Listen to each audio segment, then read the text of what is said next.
You're listening to the Hey Sis podcast. This is a space for millennial women to breathe and then go out into the world and lead. Now, here's your host, Dr. D. Evans. Thank you for listening to the Hey Sis podcast. I am your host, Dr. D. Evans. I'm so glad you're here with us today. In today's episode of the Hey Sis podcast, we're going to talk about how to survive the holidays with toxic family members. If you are a regular listener, you know that we are just in time for Thanksgiving, and this is actually my favorite holiday because I feel like it's my time to shine in the kitchen. I love food. Food is my love language. I've learned so much about food, especially in COVID, different spices, different techniques. I'm obsessed with Top Chef. I love going to food and wine festivals. I just love food, period. It brings people together. And anytime you bring people together, there is bound to be drama, and it's inevitable. And sometimes there needs to be drama because it needs to be aired out. And as we enter into Thanksgiving, it is a time where I think about love and laughter. And I think about how many times I'm going to watch Friday After Next. And I think about watching the Marvel movies back to back. I think about me and my mom going through family albums. And this year we're really going to be reliving memories and making new ones in the absence, of my father. And this is, I think, my second Thanksgiving with just me and my mom. When I grew up, Thanksgiving was a very big deal for my family. Thanksgiving was the moment where everybody came from out of town on my dad's side, and we gathered at my grandmother's house. It's a huge home, and we would gather around the table around this huge bowl of overly sweet orange soda punch that my grandma made, and we had everything. And that is what I want to create memories of in my life in the future, whether it be with friends or when the Lord gives me my own family. I love the feeling of love and community, but I am not naive enough to think that everybody's table will be drama-free.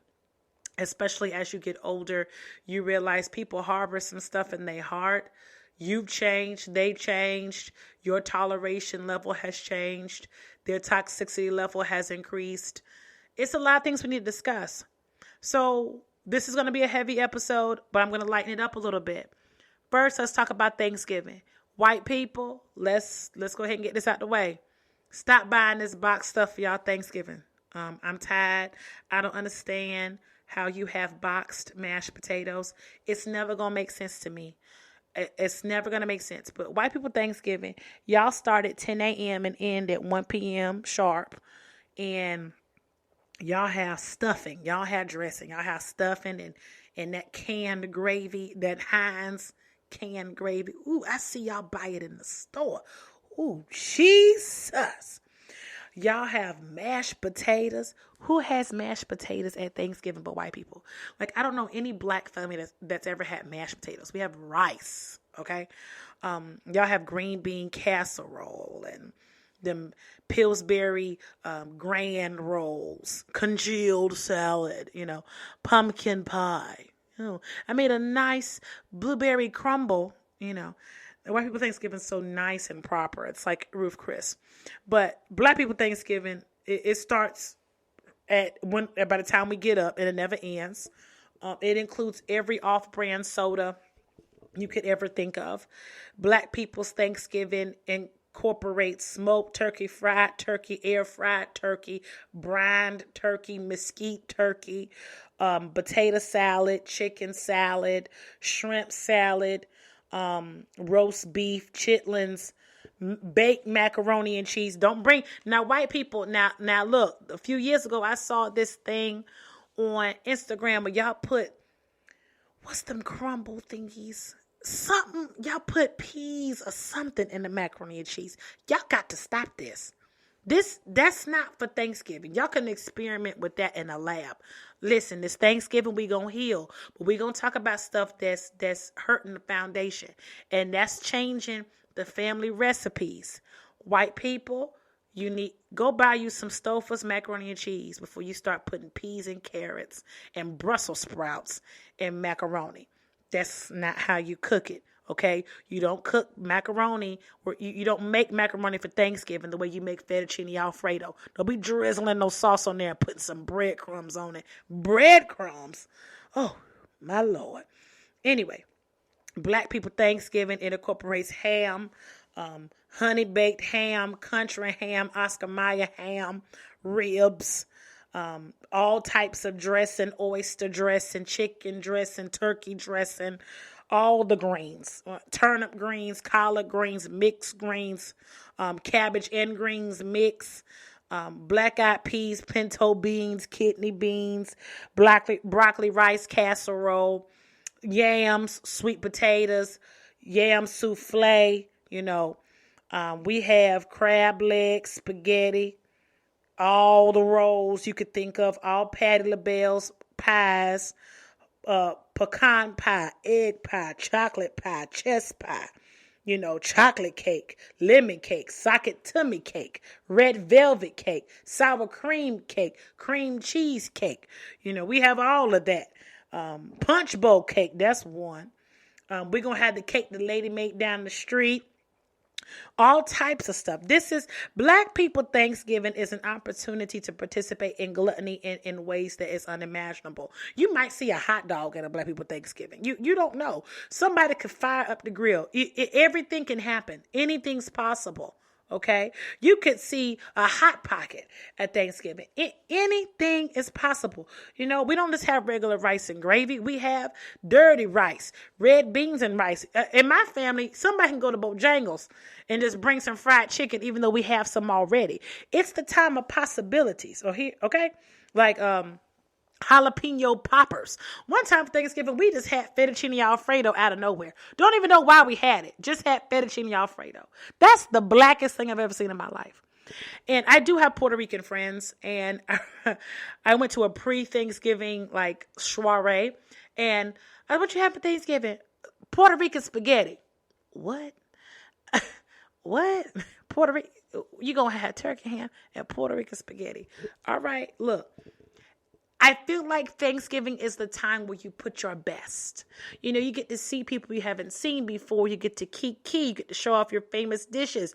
Now, I don't know if y'all have family members that can't cook. Make sure they not doing the main dishes, okay? I got a great aunt that she's nice, and I think 90 years ago she could probably cook. But now, them lemon cakes is dry as I don't know what. She can't cook a lick. She tried to make some lemon cake with Splenda. Oh, my goodness. I had to pray that taste out my mouth. I have never heard of a cake being made with Splenda. Honey, if you sick and you don't need to have sugar, you need to go get you some water. Don't punish us because you can't have sugar. That don't work like that. That's inflicting pain upon innocent bystanders. So if you have a family member, you need to start assigning meals. Don't live in a lie. If you know they can't cook, give them something like sodas.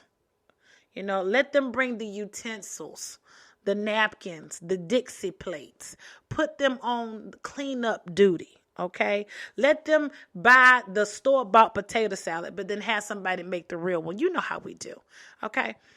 Thanksgiving is the moment where you definitely air out family drama. I mean, Thanksgiving and Christmas can definitely be a shade fest, especially in Black families. I can't wait to see the Twitter post on Black Thanksgiving, when you're going back and forth with the aunts and the cousins. And I got it all in my family. I got the cousins that stay so smoked up.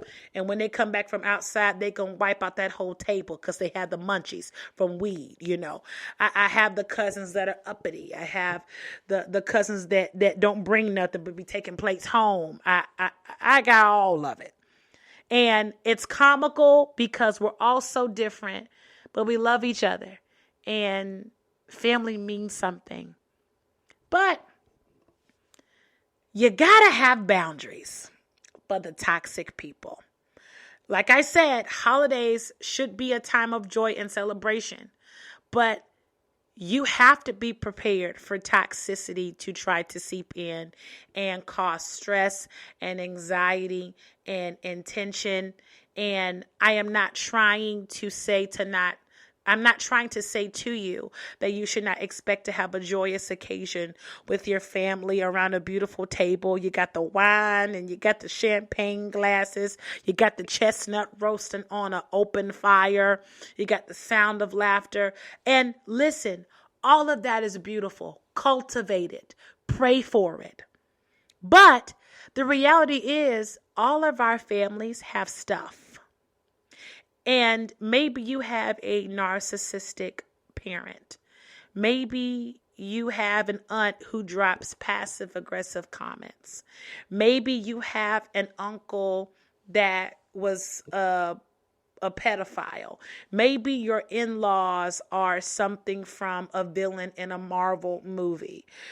Holidays can be stressful, even for the most emotionally resilient people. Why? Why is there this pressure in the holidays? Why isn't the same pressure here, in March? Why is it just happening in the holidays? Well, number one, there's a pressure to be happy and cheerful. There's all these commercials, all these ads that pressure you into being happy and joyous. They put the sleigh bells tingling. How's that? What are the words to that song? Sleigh bells tingling, ting, ting, tingling too. I need the lyrics. I don't know what that is. I'm going to look it up. But that's not the reality of everybody's holidays. Sometimes Thanksgiving is very sobering. I know my first one without my dad was. But it can be very sobering and depressing if you're not in a celebratory mood. And guess what? It's okay to not be in the mood to celebrate. It's perfectly okay. Over 80% of people, especially women, experience holiday stress. It's related to the stress that comes with organizing or attending a holiday gathering. It's related to the stress that comes with buying gifts, having money to buy the gifts for everyone, planning the activity. What happens with the overindulgence? What happens when you are expected to give people the most wonderful time of the year? I don't know if y'all have family members that partake in overindulgence as it relates to alcohol, but I got an aunt that if you give her a teaspoon of alcohol, she turns into the Hulk. Okay. I think she's bipolar, probably some other stuff. Alcohol in her, she gives herself a different name. I said, look at this. Listen, it's a lot of stress that comes with that as well, because you have to plan for when she spasms. Like, we have a plan for this aunt. Like, when she starts drinking, this is what we need to do. And y'all know how it is. You have plans like that for your family members, and that can be stressful. I think it's funny when you're a kid and you see your aunts and uncles go at it. But when you're an adult, you realize how toxic it is. And if you are serious about creating a space that is non-toxic, you might have to come up with a plan to shield yourself from it or cut it off before it begins. Keep in mind, another reason why the holidays can be challenging is because the holiday season is a time when we reevaluate our lives and we decide if we're moving in the right direction. We decide whether we want to keep communication with certain family members. We reflect on what happened in our life. We talk about what our grandmother did or how our grandfather said this. I look at my mom all the time, and I see how much she resembles my grandma and also my grandmother's sister, the one that can't do the pound cakes. Ooh, Lord. It's a time where you look at people and you go, wow. I feel like you reposition people in your heart during the holidays. And guess what? The holidays are a perfect time to start something new, to change the narrative, right? And the holidays can also take us back to our childhood. And everybody's childhood wasn't happy. I have a friend of mine who was sexually assaulted by a family member who is still active within the family. So he always shows up for everybody's functions. And she never told anybody until later in life what he did to her. But he still shows up to everything. He still tries to speak to her. And so being around her family in the holidays makes her relive that moment where she felt silenced, where she felt like no one would believe her. And that makes her feel rejected, but it also makes her long for the life she wished she would have had. So as you enter into this time of love, that's meant for love and connection and creating memories, give yourself space to grieve. It is perfectly okay to long for the love that you felt like you should have received. You just don't have permission to stay there. You can definitely enter into the holidays feeling both festive and depressed. You don't have to pick between the two. Both can exist in reality. And if you are to be honest with yourself about where you are in your life, you've got a lot going on without the addition of other family members being added to the equation. Okay, you don't need family members to act, to bring their toxicity to your life. You're toxic by yourself. So as you prepare to mentally deal with your family members, whether they be toxic or non-toxic, you got to make sure you're not provoked to conflict. You got to make sure that you're not walking on eggshells because you're walking in a spirit of fear. And the things you've been avoiding most likely come up in the holidays, especially when you talk to old people. Old people have no filter. They just say stuff you're just like, what in the world? But I definitely had to check one of my aunts before, my great aunts. She said something, she made a comment about my weight. That's exactly what it was. I was in the kitchen getting some stuff ready, and she said, oh, you finally lost a little bit of weight. I looked at her and I saw my mom in the corner of my eye, and my mom was shaking her head. Do not say anything back to her. I said, what did you say? She said, oh, you look good. I can tell you lost some weight. I said, oh, I thought you said something shady about my weight because I was definitely going to ask you where your husband was. And let me tell you something. The way that my cousins spit out whatever contents was in that red Solo cup, I looked at my great aunt dead in her face. Come for me again. When I tell you she has not come out of her mouth towards me since that moment, and she has a history of saying shady things to people about how they look or about who they're with or if they're getting married. Meanwhile, she is the poster child for depression and being with somebody who don't want to be with her. Okay? And I'm not from that era where I'm just going to let you talk crazy to me because you old. I'm past that in my life. And she sat there looking bewildered. And she said, I can't believe you just said that to me. And I was about to go in for round 2. Okay? And my favorite aunt said, now, you asked for that. You asked for that. And she said, what you mean? She said, you always come in here trying to say little stuff to people. You need to stop. If you can't take it, shut up. From that day, when I tell you her shadiness is almost obsolete, like I don't hear it. Maybe she's shading somebody else.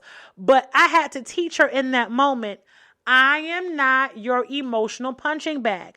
Don't worry about what I weigh. Worry about what your husband like and what he's weighing, okay? And remember, when you come into family situations and you're all together, and I'm sure, sis, you are the cute one. I'm sure you're the one who made it. I'm sure you've had so many accomplishments. I'm sure that your mother brags about you, or that your father brags about you, or that your uncle or your aunt brags on you. Maybe it's your cousin. You always got that sister cousin or that brother cousin that really loves you and speaks well of you in front of the family. Be prepared for the shade. But this ain't church.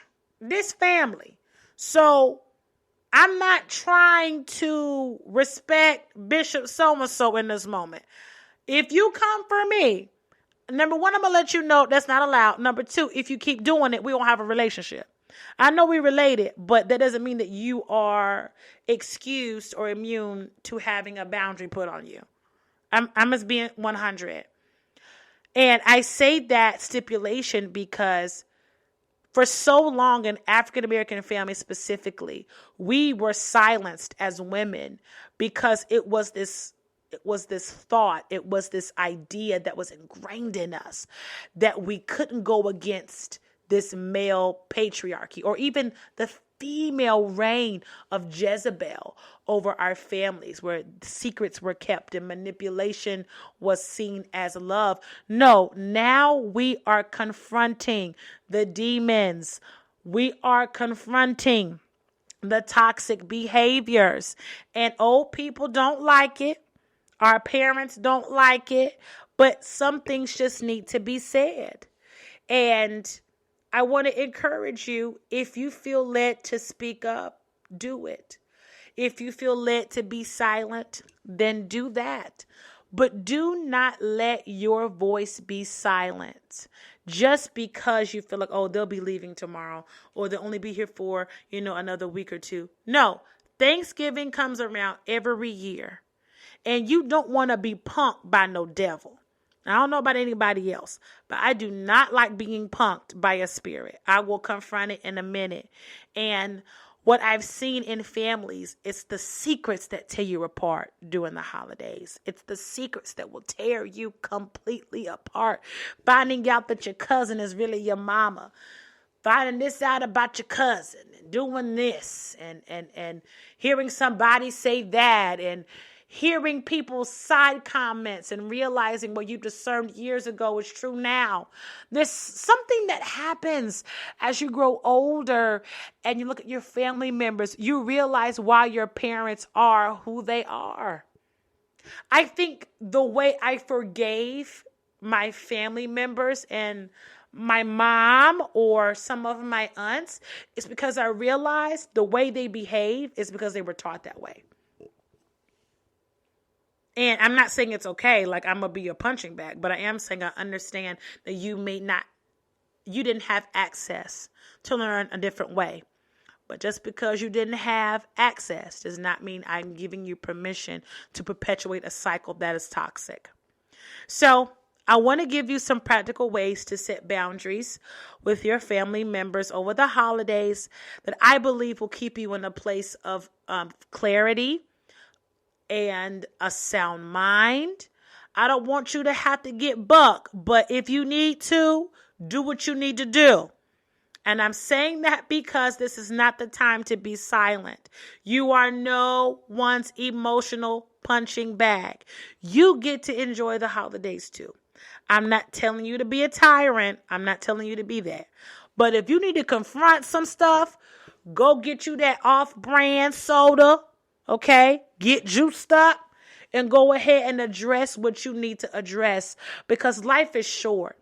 And the quicker you address what you don't like, the sooner you can forgive, the sooner you can heal, and the sooner unity can be in your midst. Okay, so 4 ways on how to set healthy boundaries with your toxic family members over the holidays. Number 1, identify your needs.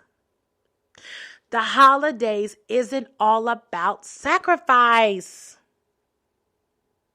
What do you need from your family? Do you need to have a conversation with them about how they need to act in your house? Come on, somebody. Do you need to have a conversation with them about what it really looks like to clean up when you get through eating your 9 plates that you're going to eat? I have coached my mom on what to say to my family members at this point because they stingy and they don't want to help. I'm just talking about my family. I don't know about yours, but I'll be transparent about mine. And so my mother is the one that does it all. She is the strong one. Auntie April to them is she is Mother Teresa. But they also put unfair burdens upon my mother. As I've been talking to her, she's realizing that was unfair. right? Like being made to be the last one leave every year for 20 years, cleaning up where everybody else left and left them beer cans and the Michelob bottles and the gin bottles. No. My mother is not anybody's janitor. So now that I've worked with her about identifying her needs, she's been very clear with the family. I need for you all to help me clean when you're done. I need for you all to bring more than a box of chicken and then take 8 plates home. That $12 you spent on that box of chicken does not equal what you're taking from the people who spent $40 to $60 buying the turkey and the ham and the stuff. Let's not take advantage of each other. Right? And once my mom became vocal with her needs, I've noticed that we've stopped getting together as a family as much. Because I don't know what it is. I'm talking about my family again. I'm talking about mine. I don't know what it is about this poverty mentality. Y'all can spend $50 on liquor, but can't slide $30 in my grandmama's hand just because you love her. It's stuff that don't make sense to me. But as my mom began to identify her needs, it became clear that her putting forth all this effort was never going to be met with compromise. She realized a host of her own nieces, her own nephews, had a one-sided relationship with her that comprised of my mother being the giver and the one that sacrificed, and they just only received. And I love seeing my mother emerge because she will tell them in a minute, I'm going to spend 2 weeks with D. I don't care what y'all do. And transparently, this year we're not getting together. Well, I don't think we are for Christmas because my mom says, nope, I'm not doing everything. Nope, I'm not cleaning up everything. That's a wrap for me. I'll go see D. And she's not offended when she says it. She has identified what she needs. And in light of my mother losing the one man that she has been with for over 35, 36 years, I love that she realizes if my needs cannot be met, then I'm not in the right place. I love that. So I do pray that for you, that you're able to identify your needs and also that someone loves you enough. Respects you enough, not loves, respects you enough to go, hey, wow, how can I accommodate these? How can I make the holidays not so much about them, and I can make it more about us and what we need as a family? All right. Another way to set a healthy boundary is to honestly, clearly communicate your boundaries. Clearly. I am a boundary setter, and I have family members that do that twitching thing. And that's not a psychology term. But when I say that, when some of my family members are confronted with the truth and confronted with exposure, they manifest. They start shaking. One of them tried to come up to my house and they was going to do something. I think that is the funniest thing ever. I literally have a pathology in my family to where when they are exposed or something is said about them that is true, that they want desperately to rewrite history and make it something else, they manifest. It's anger untapped. It's emotions unregulated. They giving themselves over to the devil. And again, the holidays, it just makes it heightened. Uncle Tom does not want to admit that he didn't pay your grandma back. Your brother doesn't want to admit that he's a failure, and everybody knows it. Your cousin doesn't want to admit that we all know he got 99 baby mamas. It's that stuff like that.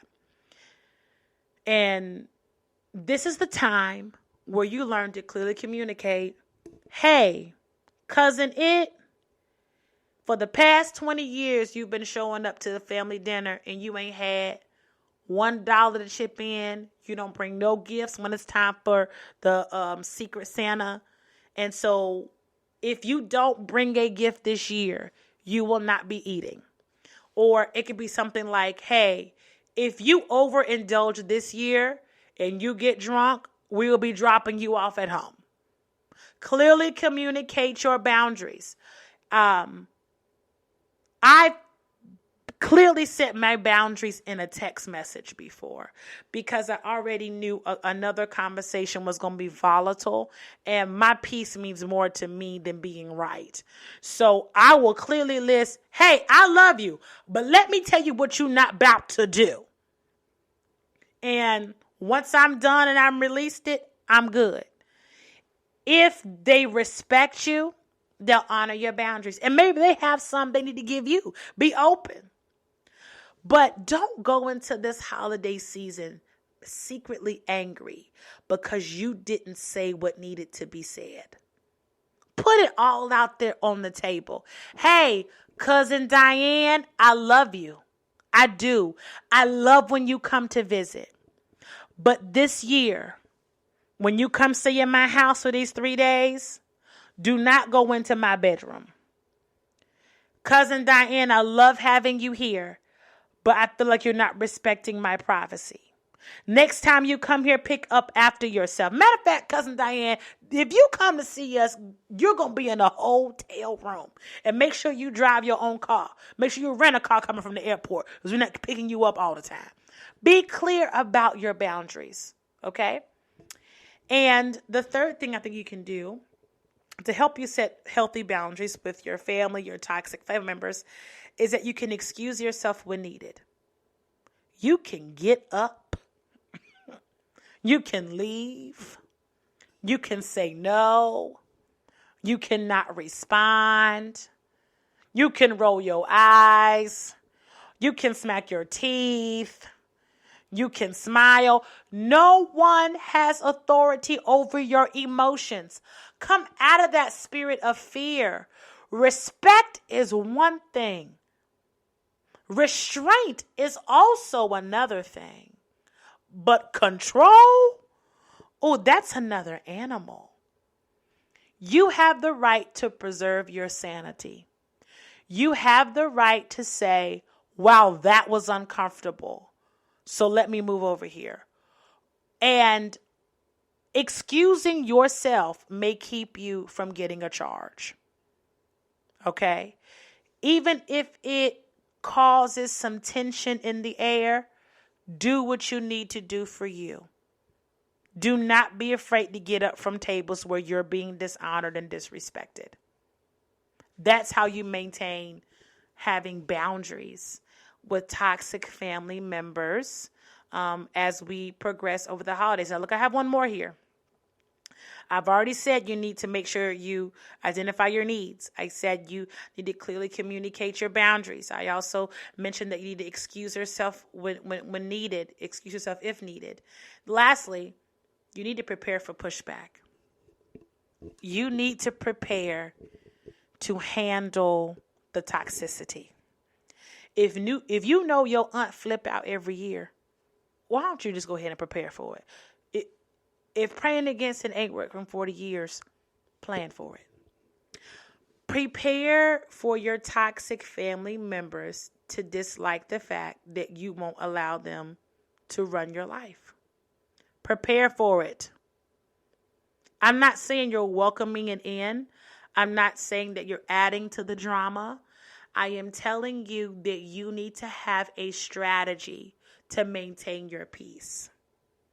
If that means you need to have a hotel already pre-reserved, if you're going to stay with family members because you already know some stuff can go down, put that card on Hilton.com and do what you need to do. Prepare for the backlash. Don't go into a heated conversation without your weapons of warfare. If you're going into this holiday season ready to address what Uncle so-and-so did to you, or what Auntie said to you, or what your cousin didn't do. Be prepared for the backlash. If you are the innocent one, sis, and you know you've talked to your sister cousin who about to tell your other sister cousin about what they did a few months ago, you need to be prepared to choose a side. You may need to be prepared to call the police. You may need to be prepared to alert the mothers about what may happen. Listen, don't go into this without your weapons of common sense. We're going to make this holiday season, I'm determined, Thanksgiving, Christmas, to be the most emotionally, mentally, and spiritual stable events of the year. My life has completely done so many twists and turns, but I am definitely in a place of divine abundance and suddenly. And I want to end the year, in this Gregorian calendar year, with peace, with love. Even for New Year's, y'all, I'm doing something I've probably never done. I'm not going to church. Now, I'm going to be on my face speaking in tongues and thanking God for all his many blessings. Oh, yes, I am. But I'm going to hang out with my cousin. And we're going to sit probably on a rooftop next to a few fire pits. And we're going to strategize about the next few months of our life. I want to take time to be in community with people that love me. If you don't love me, if you don't respect me, if you dishonor me, guess what? I love you anyway. I love like Jesus. We love like Jesus, don't we, sis? But that does not mean that you get to come into my happy space, my sacred space, and disrupt what I have worked so hard to maintain and to keep holy. So reach out to me, y'all. I'll be praying for all of you as you enter the holiday season. Hit me up. Follow me on Instagram. Hey, Dr. D. I want to see the holiday dishes. Let me know what's going on with family drama. I love a kiki, okay? I'm definitely going to be in my home with my mother. We are turning up all day Thursday. We will have all the TVs on in the house. I got record players. I am ready, okay? I pray that you get to experience the best 24 hours of bliss and community on Thanksgiving. I pray that your Christmas season is just full of gifts, good gifts, not off-brand gifts, but thoughtful gifts and love, okay? And just in case I don't do another holiday-themed episode, I want to wish you an amazing Christmas. And I also pray that Thanksgiving can be a time of community and love and honor. Thank you for listening, y'all. Oh, I almost forgot to say this. I want to say this for an end. White people, don't use the box mashed potatoes and the dressing. Okay, I'm done. All right, I had to say that. Okay, bye. Bye. Okay. Thanks for joining us this week on the Hey Sis podcast. Check out www.thedevans.com for more blogs and motivation.